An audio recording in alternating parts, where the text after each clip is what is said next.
আমি অ্যাডভোকেট আলামিন। যদিও আমি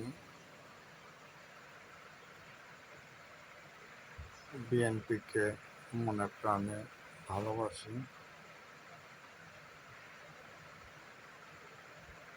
তার মানে এই নয় বিএনপি করলেই সে জঙ্গি, জ্বালাপোড়ার সাথে জড়িত।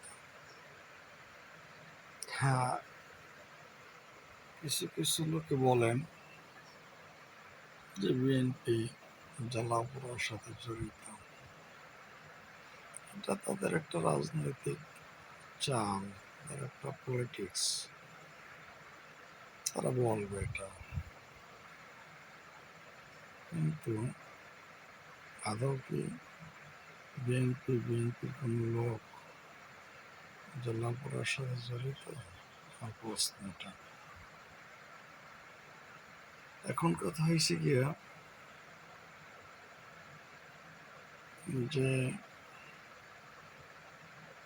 আমি এই রাত্রে লাইভে আসতে বাধ্য হইলাম। মনের তাড়নায় ঘুমাইতে পারতেছি না। এই যে আমাদের ভাই বোনদেরকে হত্যা করা হয়েছে, কত লাশ, কত গুম, কত হত্যা, নিরীহ মানুষ হত্যা হয়েছে। খুব সুন্দর ছোট ছোট শিশু বাসা বাড়িতে বসে গলিতে নিহত হয়েছে। কেন, কিসের জন্য? কোটা বিরোধী আন্দোলন সূত্রপাত এইটা। তাই কোটা বিরোধী আন্দোলনটা কেন করলাম? মেধার ভিত্তিতে চাকরি হবে, এইটা এটা কোনো সভ্য জাতি কি মেনে নিতে পারে না?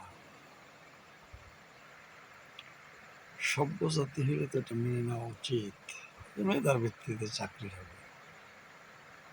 তারপর প্রতিবন্ধী 1%, ক্ষুদ্র নৃগোষ্ঠী 1%, তৃতীয় লিঙ্গ 1%, এভাবে করিয়া যদি মুক্তিযোদ্ধা থাক, তাদেরও কিছু পার্সেন্ট থাক, তাদের তো সরকার অনেক সুযোগ সুবিধা দিয়েছে।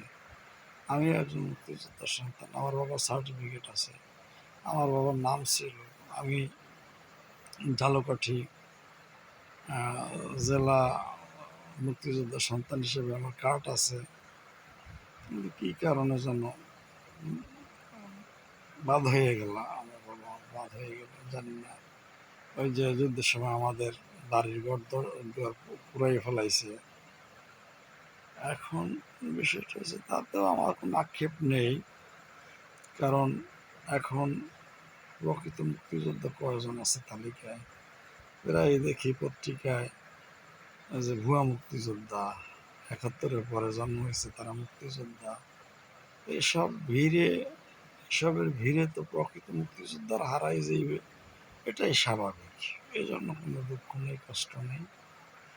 কিন্তু কষ্টটা এখানে, যেখানে দেশের সাধারণ ছাত্রছাত্রীরা তাদের অধিকার আদায়ের জন্য রাজাকার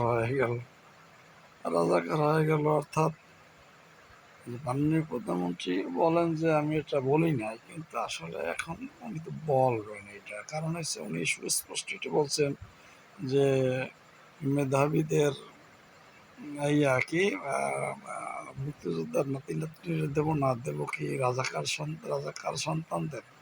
তখন তো আন্দোলন করছিল দেশের সাধারণ মানুষ, সকল মানুষ, দলমত নির্বিশেষে। অনেক আওয়ামী লীগের লোক আছে সেখানে, আওয়ামী লীগের সন্তান আছে, জাতীয় পার্টির সন্তান আছে, বিএনপির সন্তান আছে, জামাত ইসলামের সন্তান আছে।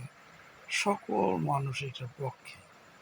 তা এইটার পক্ষে যখন এটা তো নিশ্চয়ই মাননীয় প্রধানমন্ত্রী এটা তার নলেজে আছে। হুট করে উনি একটা কথা বললেন, অর্থাৎ মানে এখন মানুষের বোঝা উচিত, উনি তো যেহেতু একজন প্রধানমন্ত্রী, মানুষের পাস, যেমন এই যে ব্যারিস্টার সুমন সাহেব একটা কথা বলছেন যে মানুষের পাস বুঝতে মানে ছাত্রদের পালস বুঝতে দেরি হয়েছে।